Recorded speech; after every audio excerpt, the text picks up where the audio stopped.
It has been a real joy to be able to spend this last month with you guys as we've been exploring this. I appreciate definitely all the hospitality and all the kind words, all the invitations to become your pastor that I have received. Let me just clear that up right now.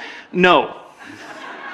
Okay, I mean, it might sound harsh, and maybe, just maybe, God will strike me with lightning after I walk out of here. I don't know.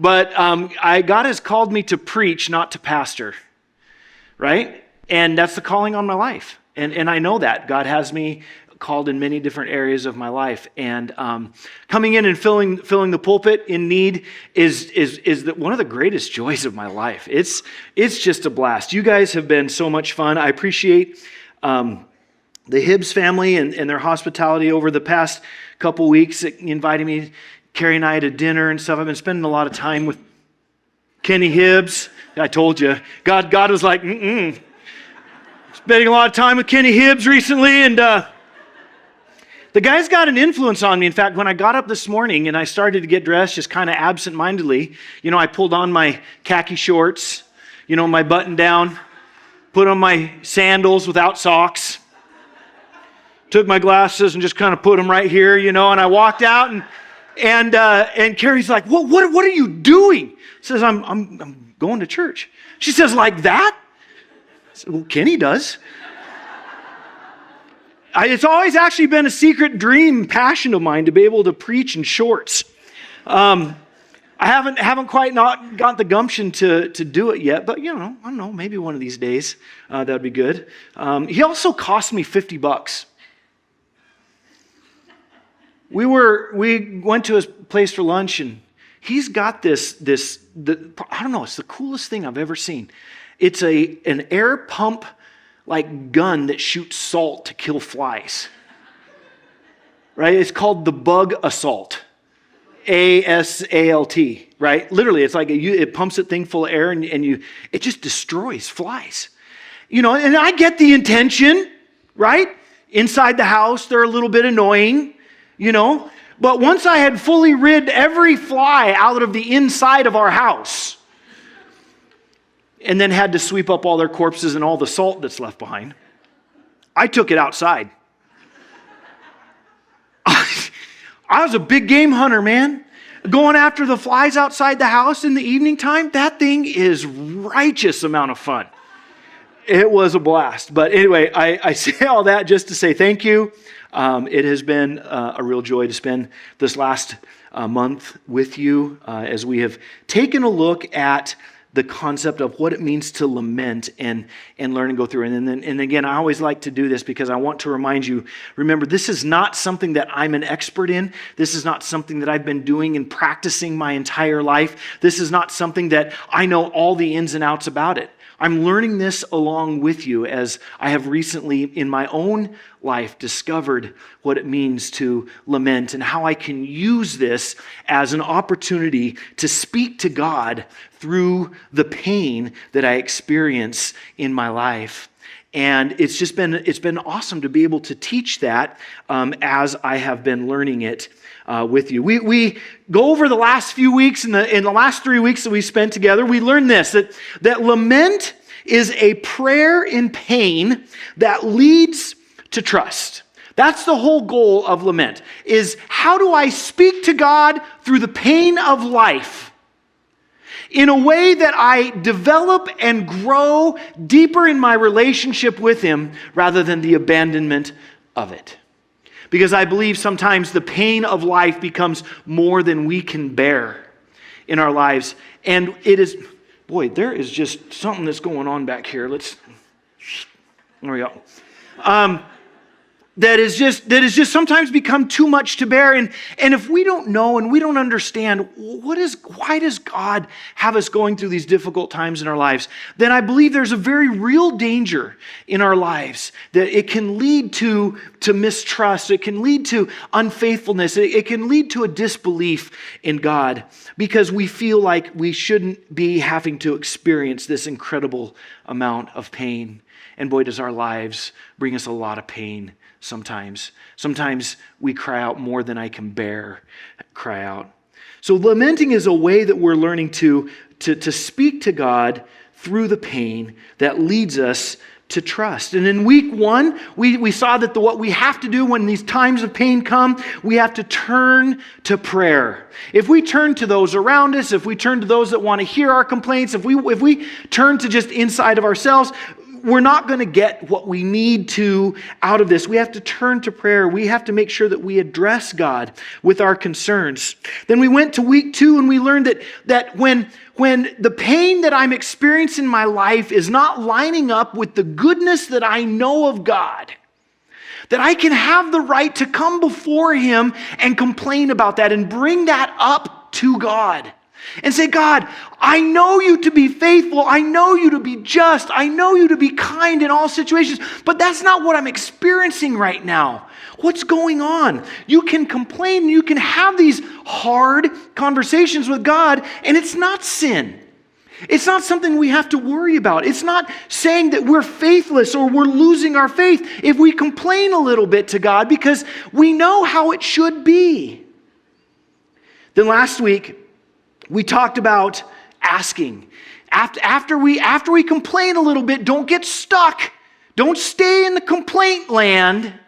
But we learned then that we need to ask God for the things that we want. Ask Him to behave in the manner, bring my life into the manner that I know Him to be, that I know His character to be like. And we ask boldly for those things. We ask that God would help us in that situation.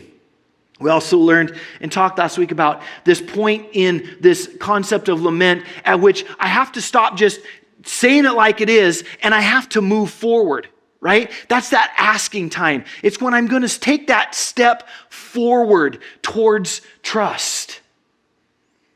And so today what I want to tackle is the last little section of this, the last feature that we see in this process of lament, and that is the feature of trust.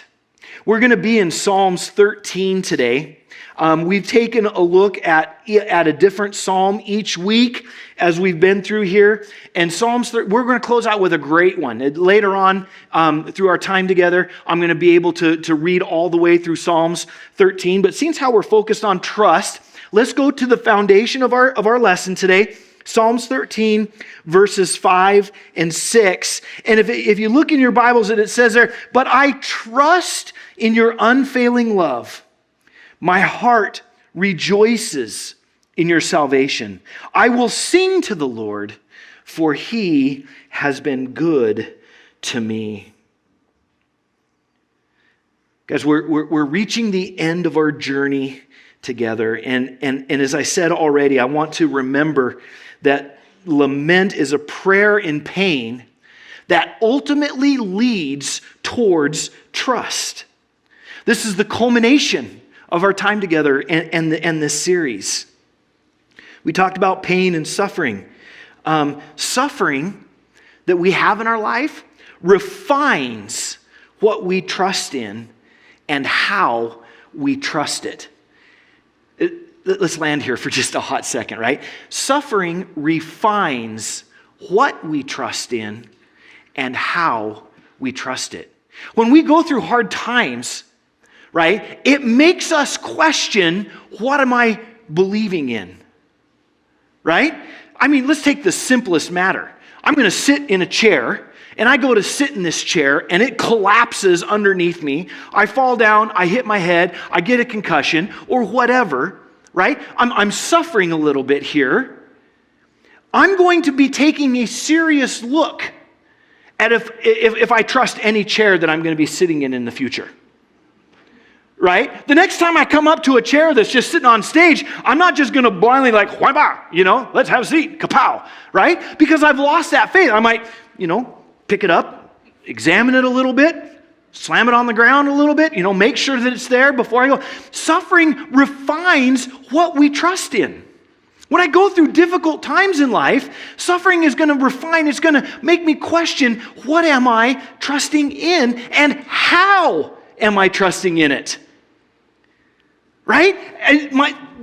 I had some trust in this chair, but now I'm really going to look at how I trust in it. Am I going to sit just straight down? Am I going to sit halfway down until I get a little bit more comfortable? You understand, let's see what I'm saying here. And that's a very simple example.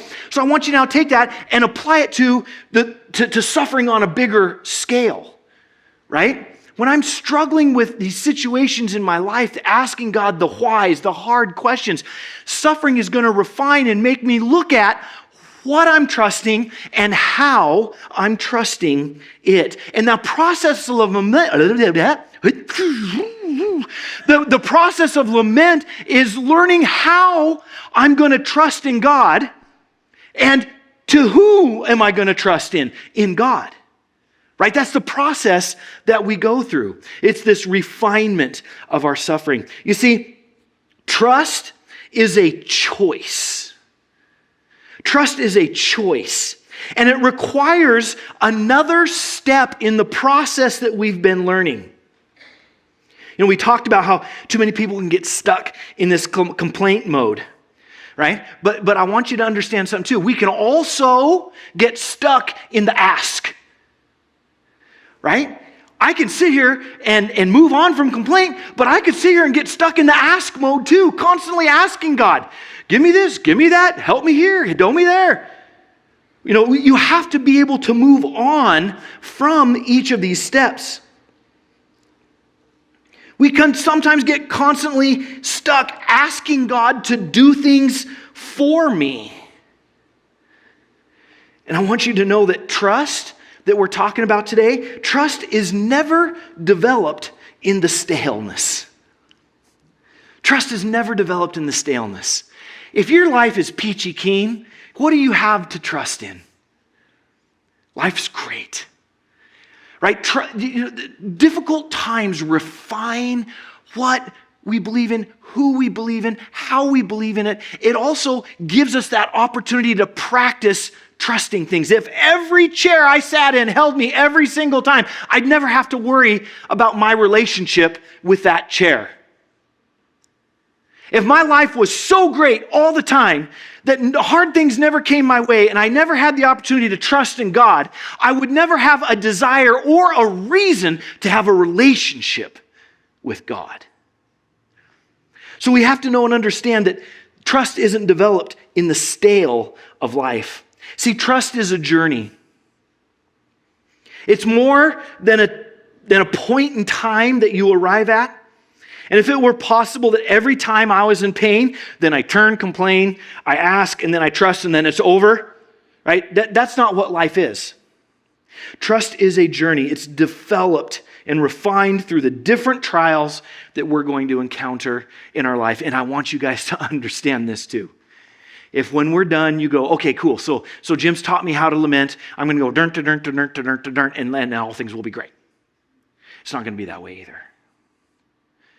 Right? The process of lament is learning how to talk to God through the pain, leading towards trust. It's a process, and man, you may be at it a while.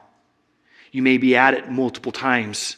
You may be at it till you don't have the energy to do it anymore. But I want to encourage you to please keep going. I like quotes from different people. In her doctorate dissertation at Duke University, oops, I didn't put the lady's name down. I think it's up on the screen what it was. She wrote a doctorate dissertation called Lord, Teach Us How to Grieve, Jesus Laments and Christian Hope. She stated, the prayer of lament rejoices in God's saving actions in the now and hopes urgently for God's saving actions in the future. The not yet of eschatological study or timeline, those who lament stand on the boundary between the old age and the new hope for things unseen. Eschatological is the study of how things are going to come, the study how things will end. Okay? So basically what she's saying here is that the development of trust is this moment in time where I'm looking at the now and I'm hoping for the future. Just because I'm at this trust stage doesn't mean I fully trust. It means I'm looking forward to and hoping for that future and seeing where God is going to pull us through. Pain is always going to come and go in our lives. And lamenting is this process of learning how to speak to God through all the painful times in our lives, so we lean on and we trust Him through that pain. In your Bibles, hopefully you're open to Psalm 13. I want to read through the entirety of this psalm, and what I want you to see is this premium example that we have here of the author, David, who goes through this process of lament. So again, right, I constantly hearken back to this. If you don't know what is going on, if you don't understand, or I don't know quite how to lament, go back to Scripture. Because it's here that you're going to find the example that you need to be able to do the process, right? Psalms 13 is a premium example of that, right? See if you can pick it out as we read through. Let's read the entirety of it. I'll read it, you follow along. How long, O Lord, will you forget me forever? How long will you hide your face from me? How long must I wrestle with my thoughts and every day have sorrow in my heart? How long will my enemy triumph over me? Verse 3, look on me and answer, O Lord my God. Give light to my eyes, or I will sleep in death. My enemy will say, I have overcome him, and my foes will rejoice when I fall. But I trust in your unfailing love. My heart rejoices in your salvation. I will sing to the Lord, for he has been good to me. Look at this example, verses 1 and 2. This is the complaint part. How long, God, are you going to forget me? How long are you going to hide my face? How long must I wrestle with my thoughts? Right? And every day have sorrow in my heart? How long is the enemy going to be winning? He's complaining.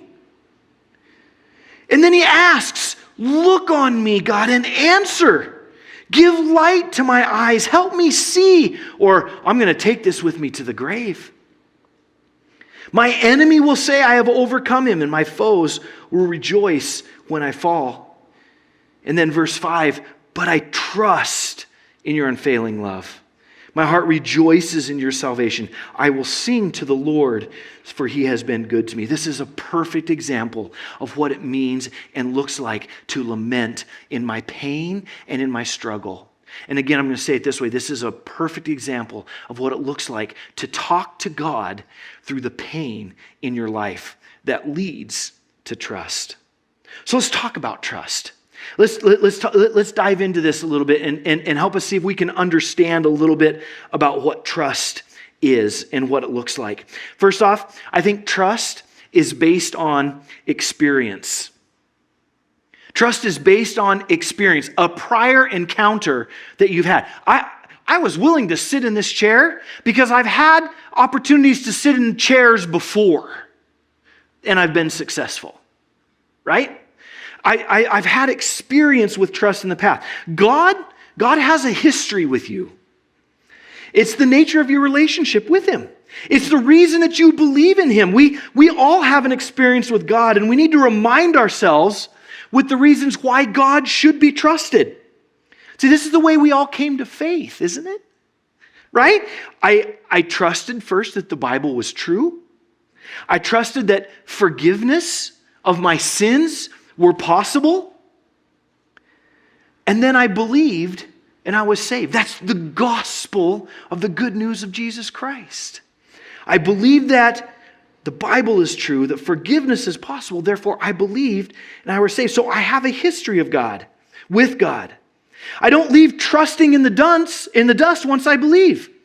Being a believer means that I have to continually walk, building experience upon experience in trust with God.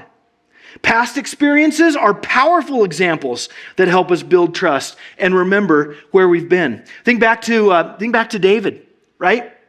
He's got to go out and he's got to talk before Saul, right? He's a little bit frustrated that nobody's doing anything about this ginormous individual out on the valley and hurling insults everywhere, right? So he goes to Saul. He says, I'm the guy. I'm your dude. Help, let me go, right? What does he do to give his qualifications? Look, my experience has been, I killed a lion. As a shepherd, I killed a bear. I know that my God will help me because I have experienced him in the past. I have this faith that he's going to do it again because I've experienced it before. So trust is based on forgiveness. This trust is based on forgiveness. Trust is based on experience. Trusting and forgiveness are a constant choice. Now, I threw forgiveness in there because I'm up here and I want to take a little tangent, because there's a very, very clear parallel in the concept of what it means to trust and forgiveness here. And so permit me to talk about this for a minute, okay? See, trusting and forgiveness are choices that we have in our lives. Typically, if we're going through pain in our lives or there's a difficult time, it's most likely going to be because someone has done something to us. Sometimes that's not the case. Sometimes, pain just comes and goes as it does, but quite often in our times, people have hurt us and it causes us pain. And if trust is a choice that I have as I lament and move toward God, forgiveness is also a choice. It's a constant choice. I think that the church has done a big disservice teaching this concept of forgive and forget. I really do. How many of you have really, really forgotten the pain that's been caused to you by other people? Really? We don't. That forgive and forget, teaching our kids forgive and forget it's not healthy. Right? What I think we should do is this. I think we should teach our kids that forgiveness is a choice, because forgiveness is on me, the hurt individual, not the person that hurt me. Right? Forgiveness is me saying to that individual, I choose on a daily to not hold the pain that you caused me against you. That's forgiveness. Jesus didn't forget my sin dying on the cross. That means he would do something that he's not able to do. Right? God can't forget. He's all-knowing. But every day when I wake up, Jesus looks at me and says, hey, Jim, you know what? I choose to forgive you today and not hold your past sins against you. That's what true forgiveness is. It's this choice of choosing. And I think trusting is that same way. It's this choice that's based on experience. I am choosing to trust God because he's brought me through this before. I added this morning as I was going back over my notes. I think at this point it would probably be a really good idea, if you're into this, to take the opportunity and write down all the times in your life as you just sit back and reflect in a quiet time, in a personal devotion. Go back and reflect on the times that you have seen God come through for you. What are the things God has done in your life as reasons why you trust him? And here's why I'm saying this now. Do this when life is good. Do this when life is going pretty well and you're in a good place and you're not experiencing and walking through pain, because pain is hard, and sometimes pain we forget because that's all we can focus on. Right? I'm serious. Go home this week and get out a piece of paper and write down in your life the ways God has been faithful to you, so that when the pain comes, and you need to remember your trust in God based on experience, you can look back at this paper and say, this is why I trust God. These have been my experiences. He brought me through this. He saved me from that. He did this. He did that. And you can walk down through that list. Whenever I have the opportunity to pray with a student or an adult, whoever, to choose Jesus into their life, when we're done, the first thing I tell them, I says, would you do me a favor? Would you go get your Bible and would you write down on the inside cover of that Bible today's date and the decision that you made? Because here's the deal. Satan hates to lose. And there's going to come a time in the next 24 hours, day, week, month, year, I don't know when.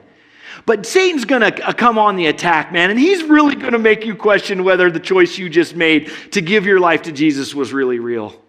And I want you to have a place to turn back to. I have that place. In the wisdom and the brilliance of my mom, when I knelt at 6 years old next to my bed and gave my life to Jesus, she went and got one of my dad's old Bibles. She opened it up to the front cover, and she said, I want you to write inside of this. And it's at my house. Inside, I can go to that Bible, and I can open it up, and on the inside, it says this, in the best 6-year-old left-handed handwriting ever, it says, I, Jimmy, was saved December 6, 1981. I have that. And you know what? Whenever life stinks and life is hard and I question whether this is what I want to be doing and walking with God, because it's a hard road sometimes, I can turn back to that place and I can go, that's why, right there. Because that 6-year-old little boy believed it. So if that 6-year-old little boy believed it, then this 51-year-old man can too. Okay? So take the opportunity to write these things down. Make this list of your experience of God where you have trusted Him and He has shown up for you. We kind of talked about this also, but I think trust is a choice. Trust is not a byproduct of something, but it's a conscious choice in something. Right? Me going through the lament process trust isn't a byproduct of me just going through this. It's not what happens because I did this. Trust is a conscious choice in something. I went through this process to learn how to talk with God. And now, because I went through that process, God, I choose to trust you with it. Because I know what you're going to do with it. In the book that we've been looking through, Dark Clouds, Deep Mercy, Mark Vrogop says, trust is believing what you know to be true, even though the facts of suffering might call that belief into question.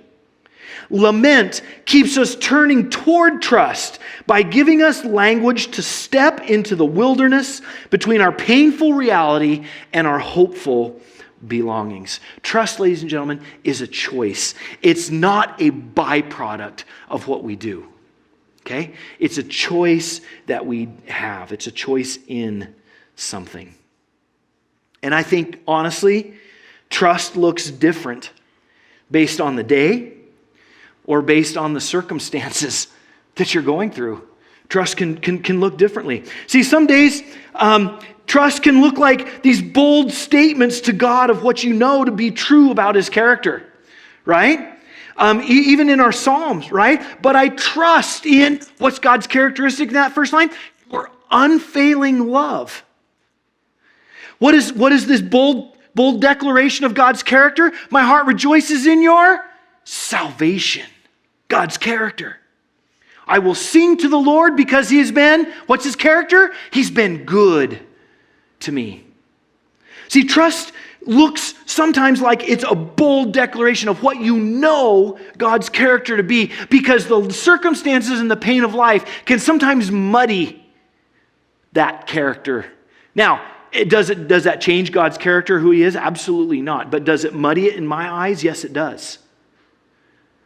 Right? Sometimes in the pain of life, God doesn't seem so good. God's salvation doesn't seem so desirable. Right? Those are the things. So some days trust looks like these bold statements of what you know to be true about the character of God. Some days I think trust looks like singing songs and hymns that talk about His character. I don't know about you guys, and I know that it's on the verge of clichéic. But man, music does something to your soul. It does. Music does something to your soul. And some days, choosing to trust in God, if I don't have the words, could simply mean just singing songs, hymns that talk about who God is and His character.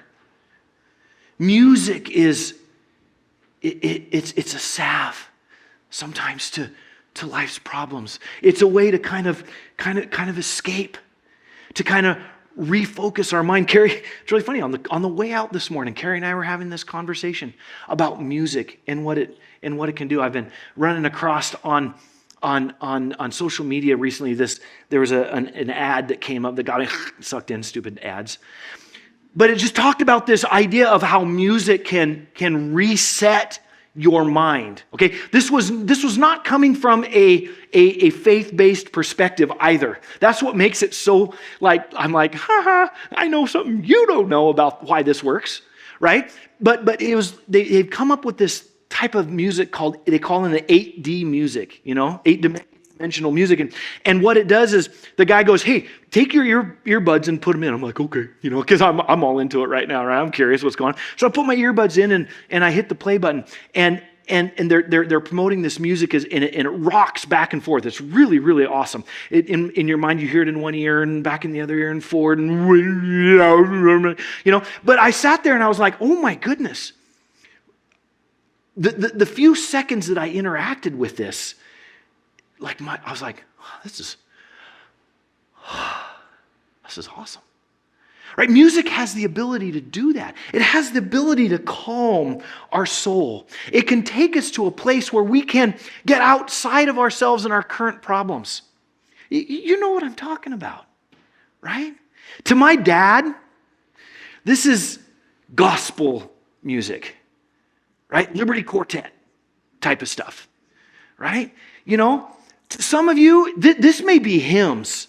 And I growing up at church in Boise, hymns, I was like, oh man, here we go again, right? It was a struggle for me, honestly, I promise. But in my adult life, I have rediscovered the value of hymns. Ladies and gentlemen, the doctrine in hymns that is missing from today's pop culture of music is undeniable. Absolutely undeniable, right? And I love the way you love me. Woo! Okay, yeah, that's great, right? But great is thy faithfulness, Lord, unto me.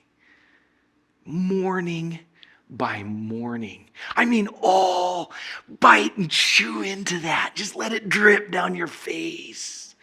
And if you need a little bit more than an organ and a piano, Christian artists are starting to redo these hymns and they're bringing them back to life again. And that's where I got into it, right? The artists are starting to, they're jazzing it up a little bit. And I have a playlist on my phone that is nothing but about 5 hours of hymns that have been remade. Oh, it's peace. Music does something to us. Trust looks different based on the day and circumstances. Someday my trust is bold declarations of God's character. Sometimes I just gotta listen to some music. Some days trust is simply sitting in silence and reflecting on the nature of God.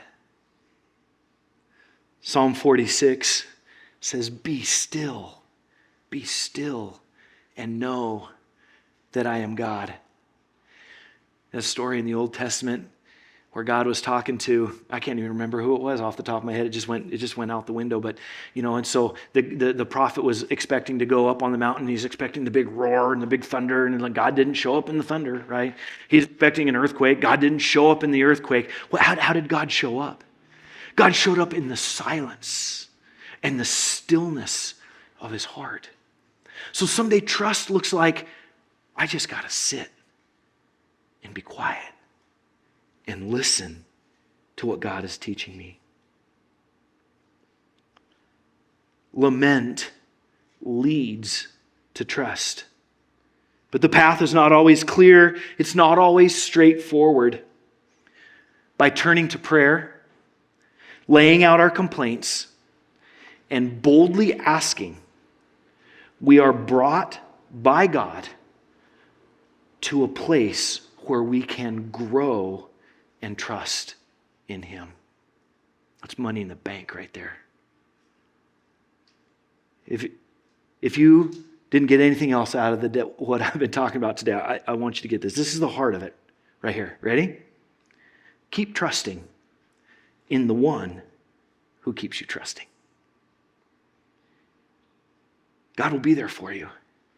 I know from experience. If you've got nothing else, take it because Jim said so. I'm okay by that. Because I'm confident in what I'm about to say. God's character is trust. You can always trust in Him. Even when it seems like you can't. Even when life is hard and I can't go on. If one of those reasons, trust looks different on a different day on the circumstances, say, God, I'm going to choose to trust in you because Jim said so. I'm okay by that. Just keep trusting in the one who keeps you trusting. Father, we thank you so much for this day, and we thank you so much for the last weeks that we've had together, God, to be able to take a look at your word and what you say about lamenting and learning to trust. God, that is the prayer of my heart today as we close out this series and say, I choose to trust you today, God, because I know what your character is, and your character is what I want to trust in. So remind me of who you are on a daily basis, God, and I will choose to trust you again and again. In your precious and holy name, amen.